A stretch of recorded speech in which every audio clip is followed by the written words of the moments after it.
Nous allons pouvoir débuter. Merci à tous de vous être, connectés. Nous espérons que vous avez passé un bel été et nous vous proposons avec, Marie Delmotte, de vous présenter, tout ce qui s'est passé, pendant, cet été de très notable et qui pourrait, concerner, votre activité pour vous permettre de débuter de manière sereine cette rentrée. Nous allons aborder de nombreux thèmes, notamment tout ce qui est applicable au 1er septembre, les différentes, lois, qui ont été, prises ou en tout cas décrets qui ont été pris, pendant l'été et surtout, de nombreuses jurisprudences qui concernent, beaucoup de domaines du droit du travail. Donc je vous propose de commencer, assez rapidement pour tenir notre timing. Sur les nouveautés qui sont applicables à compter du 1er septembre, il est désormais possible de bénéficier dès l'âge de 60 ans du dispositif de retraite progressive, sous réserve d'avoir cotisé 150 trimestres. Pour rappel, la retraite progressive permet à un salarié de réduire son temps de travail tout en bénéficiant d'une fraction de sa pension de retraite qui vient compenser la baisse de rémunération. Jusqu'à maintenant, pour bénéficier de ce dispositif, le salarié devait avoir l'âge légal de la retraite abaissé de 2 ans. Du fait de l'allongement progressif de l'âge légal de départ à la retraite de 62 à 64 ans, cela repoussait automatiquement le départ en retraite progressive à 62 ans. Le décret du 15 juillet 2025 revient sur cette règle et permet aux salariés de bénéficier de la retraite progressive dès l'âge de 60 ans. Cette règle s'applique pour les salariés dont les pensions de retraite prennent effet à compter du 1er septembre 2025.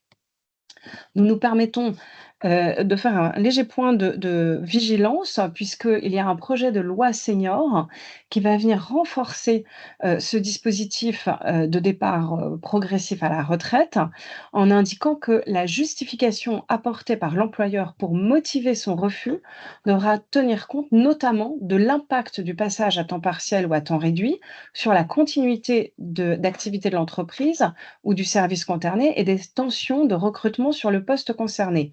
L'entreprise continuera de cotiser sur l'assiette à temps plein, sauf impossibilité motivée liée à la continuité d'activité, tout refus devant être formalisé et notifié devant le CSE. Ce texte devrait être adopté par l'Assemblée nationale à la prochaine session parlementaire, sous réserve d'une saisine du Conseil constitutionnel. Donc, c'est à suivre. D'autre part, la nouveauté du 1er septembre, 2025, c'est, l'arrêt de la tolérance concernant les formulaires d'arrêt de travail papier non sécurisés qui seront désormais rejetés par l'assurance maladie. Dans 80 des cas, l'arrêt de travail est envoyé de façon dématérialisée à l'assurance maladie par les prescripteurs. Donc ça ne concerne bien évidemment pas ce nouveau formulaire. Il s'agit ici d'un nouveau formulaire papier qui est sécurisé avec 7 points d'authentification, notamment, une encre magnétique, une étiquette holographique et qui ont été bien évidemment mis en place pour diminuer les risques. Donc la période de tolérance prend fin à compter du 1er septembre.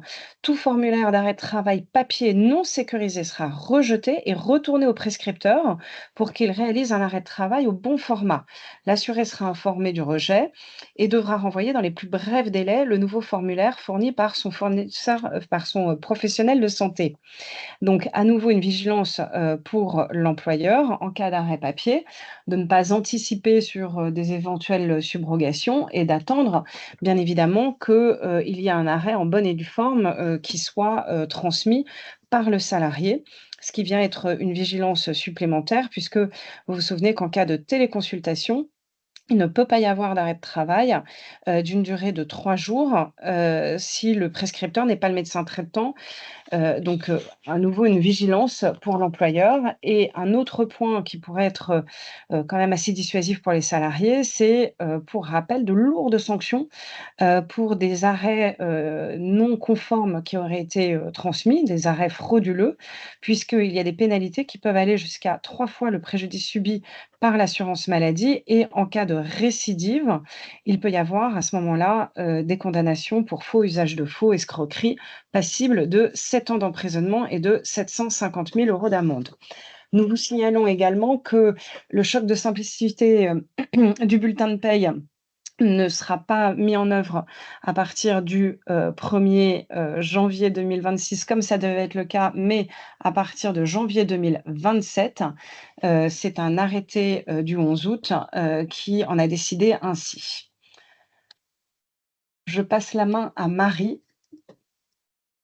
Bonjour à tous, je vais vous parler rapidement des actions de groupe en cas de manquement de l'employeur, puisque un des décrets du 30 juillet dernier est venu introduire dans le Code de procédure civile la procédure de rejet rapide des actions jugées manifestement infondées et une fin de non-recevoir tirée de la situation de conflit d'intérêts dans laquelle le demandeur à l'action de groupe se trouve. Par ailleurs, une circulaire, du 1er août 2025 est venue préciser la sanction en cas d'absence de mise en demeure préalable, auprès de l'employeur, d'arrêter tout manquement à ses obligations. Je vous rappelle qu'en matière d'action de groupe, cette mise en demeure est, la seule qui reste en matière de droit du travail, puisque dans les autres, matières, elle n'est plus, requise. En revanche, en droit social, ce non-respect est sanctionné par une irrecevabilité de l'action. Donc il est très important effectivement de mettre, avant toute procédure, l'employeur en demeure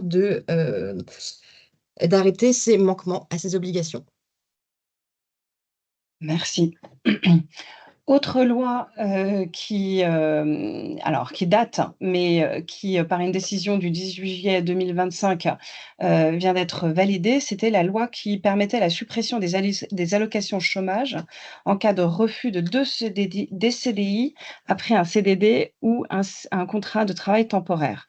Pour mémoire, donc la loi du 21 décembre 2022 avait introduit dans le code du travail la règle selon laquelle le salarié en CDD ou en contrat de travail temporaire qui refuse par 2 fois une proposition d'emploi en CDI perd ses droits à indemnisation chômage dès lors que l'offre d'emploi répond à certaines caractéristiques. Il y a eu un décret qui a été passé le 28 décembre 2023 qui précisait, toute la procédure à mettre en œuvre. Pour mémoire, puisque ça met à la charge de l'employeur certaines obligations. Lorsque l'employeur propose que la relation contractuelle de travail se poursuive après l'échéance du CDD sous la forme d'un CDI, alors il notifie sa proposition au salarié par lettre recommandée avec accusé de réception ou par lettre en main propre contre décharge ou par tout autre moyen donnant date certaine à sa réception avant le terme du CDD. L'employeur accorde au salarié un délai raisonnable pour se prononcer sur la proposition de CDI en lui indiquant qu'à l'issue de ce délai de réflexion, une absence prolongée de sa part vaut rejet de cette proposition. Et en cas de refus, express ou tacite, l'employeur dispose d'un délai d'1 mois pour informer France Travail de ce refus. Et à ce moment-là, l'opérateur France Travail heu, qui reçoit cette information, de manière, dématérialisée, peut à ce moment-là s'assurer qu'il a toutes les informations pour prendre, les mesures nécessaires. L'information qui doit être donnée par l'employeur, était décrite justement dans ce décret. Donc, l'emploi proposé doit être identique ou similaire à celui occupé. La rémunération proposée doit être au moins équivalente. La durée de travail proposée doit être également équivalente et la classification de l'emploi proposé et le lieu de travail doivent être identiques.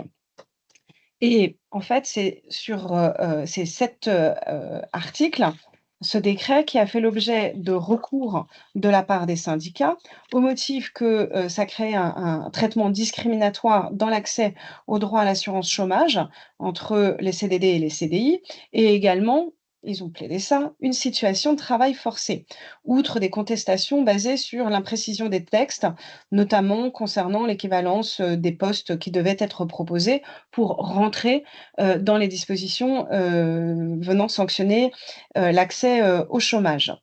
Le Conseil d'État a rejeté le 10 juillet dernier tous ces recours. La procédure est donc applicable. Vous avez donc, en tant qu'employeur, bien l'obligation de suivre toutes ces obligations en termes d'information et toutes ces formalités vis-à-vis de l'employeur, si vous souhaitez que, in fine, le refus puisse permettre aux salariés, enfin, ou en tout cas permettre à France Travail de refuser l'allocation chômage aux salariés. Merci Marie-Charlotte. Je vais vous parler du congé paternité, puisque le Conseil constitutionnel a été saisi d'une question prioritaire de constitutionnalité concernant les dispositions des articles L 1225-35 du Code du travail et L 623-1 du Code de sécurité sociale, lesquelles dispositions réservent le bénéfice du congé de paternité à la personne vivant avec la mère. La question qui a été posée au Conseil constitutionnel était de savoir si ces dispositions n'instauraient pas une différence de traitement injustifiée à l'égard notamment de l'homme vivant avec le père de l'enfant et de la femme séparée de la mère biologique de l'enfant. Le Conseil constitutionnel a validé les dispositions légales, considérant qu'il n'y avait pas de différence de traitement injustifiée pour l'homme vivant avec le père de l'enfant, en rappelant effectivement que le congé de paternité avait été instauré pour protéger la santé de la mère en lui évitant de rester isolée et que de ce fait, le conjoint ou le concubin du père de l'enfant ne se trouvait pas dans une situation identique. Il a en revanche émis une réserve d'interprétation concernant la partenaire concubine de la mère biologique dans le cas d'un couple de femmes ayant eu un recours à une assistance médicale à la procréation, considérant que la femme à l'égard de laquelle la filiation de l'enfant a été établie par reconnaissance conjointe a droit au congé paternité et d'accueil de l'enfant. Merci Marie. Nous allons parler de prise d'acte injustifiée. Comme vous le savez, la prise d'acte de la rupture du contrat de travail qui n'est pas justifiée produit les effets d'une démission et le salarié peut être condamné par le Conseil du prud'homme à verser à l'employeur le montant de l'indemnité compensatrice de préavis. La question qui se posait ici tient surtout aux circonstances de fait. Un salarié a pris acte de la rupture de son contrat de travail en formulant différents griefs contre son employeur et il a été absent alors même qu'il était absent pendant une longue période. Il était absent du mois de mai 2017 au mois de janvier 2018 et il a formulé sa prise d'acte le 18 décembre 2017 et il a débuté un autre travail à compter de janvier 2018. La Cour d'appel a jugé que la prise d'acte de la rupture du contrat de travail produisait les effets d'une démission et a condamné, dans la logique, le salarié à payer à son employeur une indemnité pour non-respect du préavis conventionnel de 3 mois. C'était sous Syntec. Le salarié se pourvoit en cassation et il fait valoir qu'il ne peut pas être condamné au paiement d'une indemnité couvrant les 3 mois de préavis conventionnel si, compte tenu de son état de santé et de la durée de son arrêt de travail, il était placé dans l'impossibilité d'exécuter tout ou partie de son préavis. La Cour de cassation censure la Cour d'appel au motif que celle-ci ne pouvait pas condamner le salarié à payer à l'employeur une indemnité pour non-respect du préavis, couvrant les 3 mois de préavis prévus par la convention collective, dès lors qu'il résultait de ces constatations qu'au jour de la prise d'acte de la rupture du contrat de travail, l'intéressé était en arrêt pour maladie. Ce qui nous interpelle ici, c'est que la Cour de cassation nous dit que dès lors que le salarié est en maladie au jour de sa prise d'acte, il a le droit enfin, en tout cas, il a le droit à il ne peut pas être condamné à rembourser le préavis.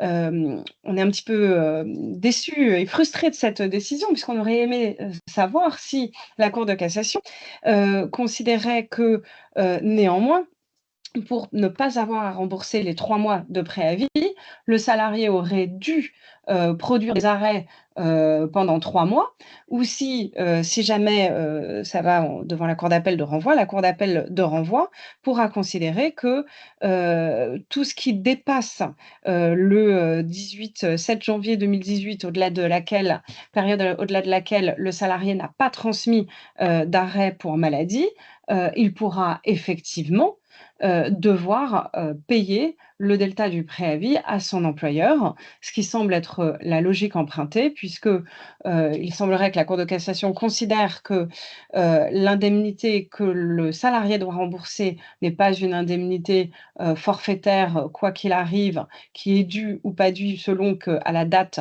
de, prise d'acte, le salarié est en arrêt, mais c'est bien la contrepartie d'un travail qu'il aurait dû effectuer s'il avait été en mesure de l'effectuer.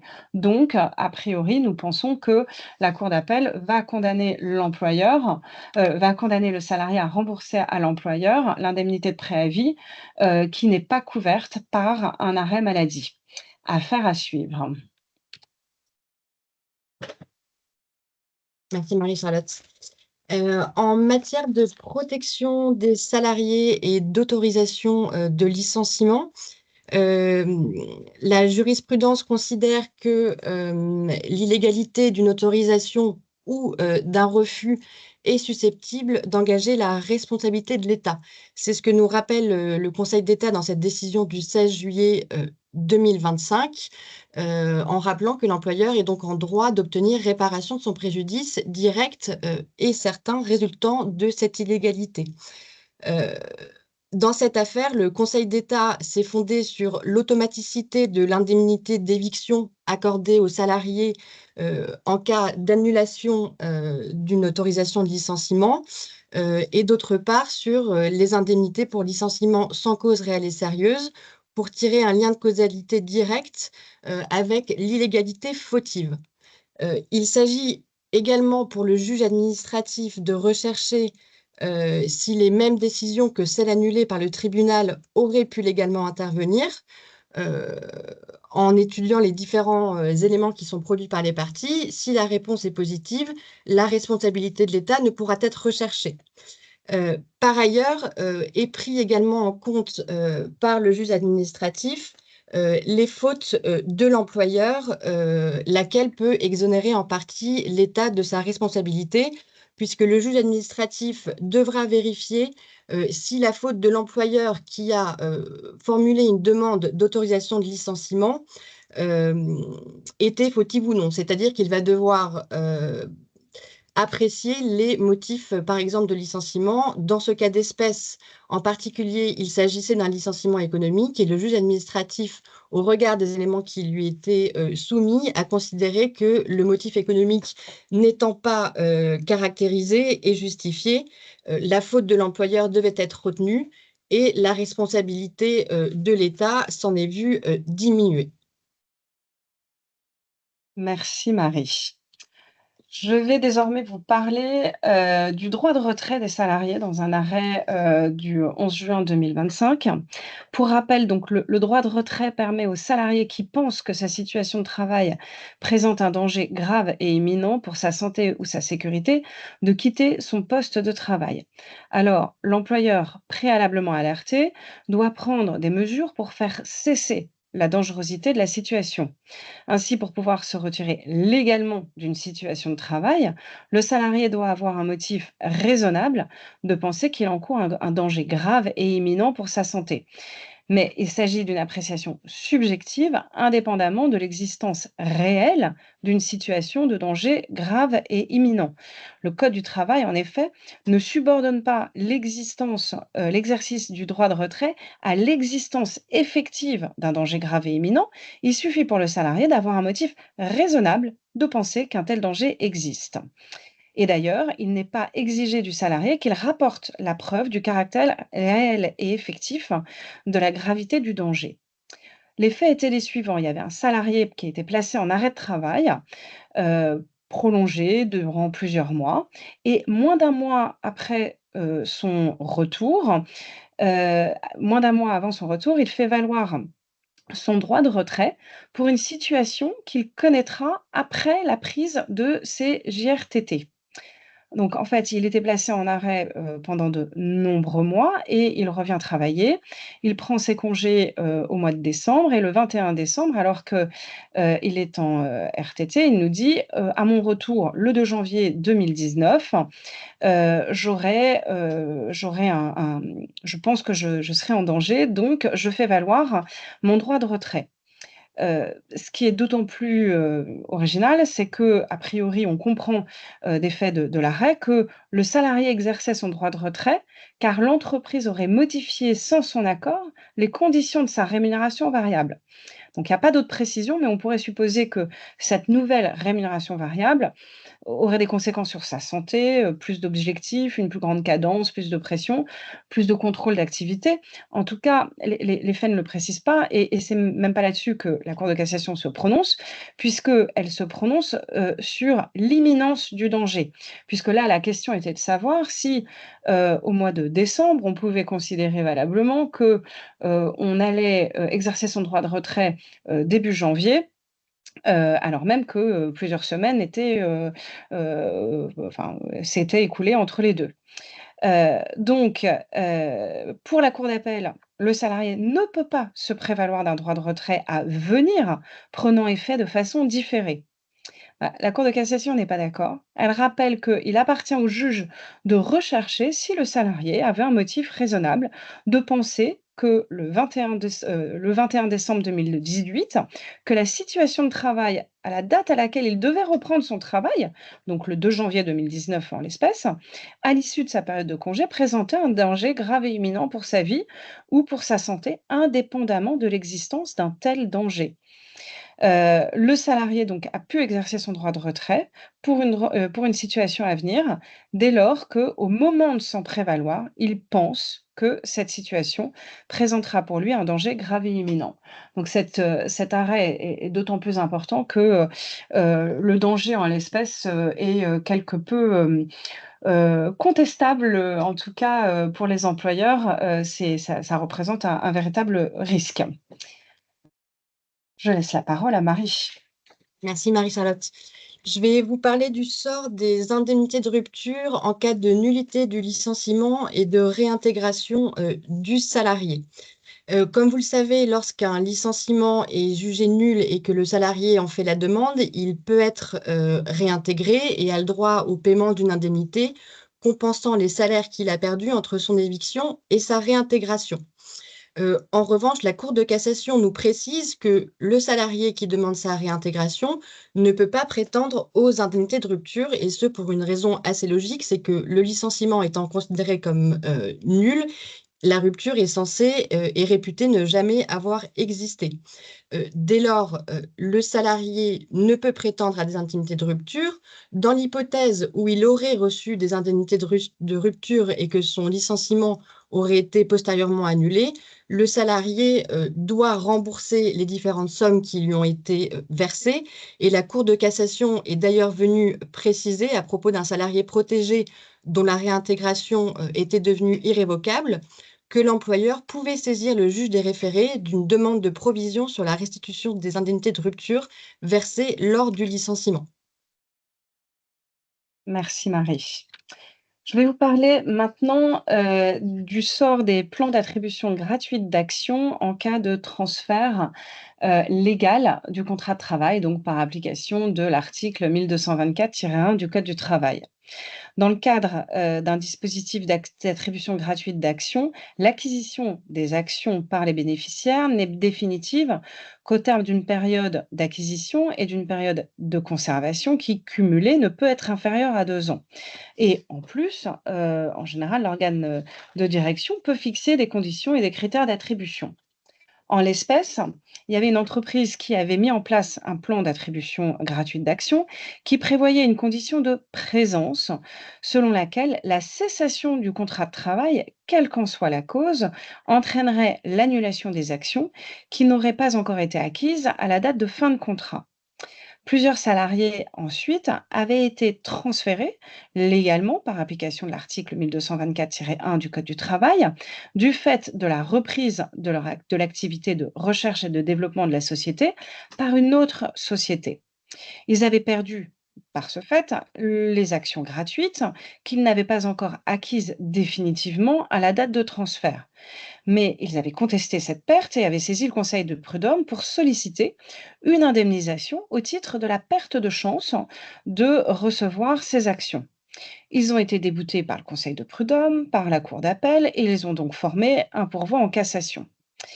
L'arrêt du 18 juin 2024 rappelle que le bénéficiaire d'un plan d'action gratuite n'acquiert définitivement les actions attribuées qu'à l'issue d'une période d'acquisition et sous réserve de remplir les conditions librement fixées par le plan et que la distribution d'actions gratuites, qui a pour objet de fidéliser les salariés ou de leur permettre de se constituer un portefeuille de valeurs mobilières, ne constitue pas la contrepartie du travail et n'a donc pas la nature juridique d'un élément de rémunération et qu'ainsi, il n'y avait pas vocation à ce que ces éléments de rémunération perdurent en dépit, du transfert légal, de leur contrat de travail. Par ailleurs, le pourvoi invoquait l'article 1178 du Code civil, selon lequel une condition est réputée remplie dès lors que c'est le débiteur, obligé sous cette condition, qui a empêché l'accomplissement. Donc, pour eux, l'employeur, en acceptant, enfin, en tout cas en signant cette cession d'activité, avait, par son action, rendu possible leur transfert légal qui avait empêché l'attribution gratuite d'actions. Mais là encore, la Cour de cassation rejette cet argument et indique que le salarié dont le contrat de travail avait été transféré avant la date d'acquisition des actions gratuites ne pouvait prétendre à une indemnisation que s'il démontrait que ce transfert procédait d'une faute de l'employeur. Ainsi, seule la fraude à la loi dans l'application de l'article 1224-1 du Code du travail pouvait permettre d'engager la responsabilité de l'entreprise et ensuite conduire à l'indemnisation du salarié pour perte de chance d'obtenir ces actions gratuites. Je laisse la parole à Marie pour la dernière brève. Merci Marie-Charlotte. On voulait ici vous indiquer que l'INRS a publié un véritable guide pratique, un aide-mémoire d'une vingtaine de pages sur le DUERP qui rappelle les grands principes, les différents acteurs de la prévention, l'élaboration du DUERP, sa mise à jour, etc., etc., qu'on vous invite à consulter. Vous verrez que dans le support qu'on vous adressera à l'issue de cette réunion, on vous a mis un lien vers ce guide pratique qui se télécharge sur le site de l'INRS. Merci beaucoup Marie. Nous allons clôturer ce webinaire, comme à notre habitude, nous vous invitons à nous poser vos questions, par email. Vous avez nos coordonnées.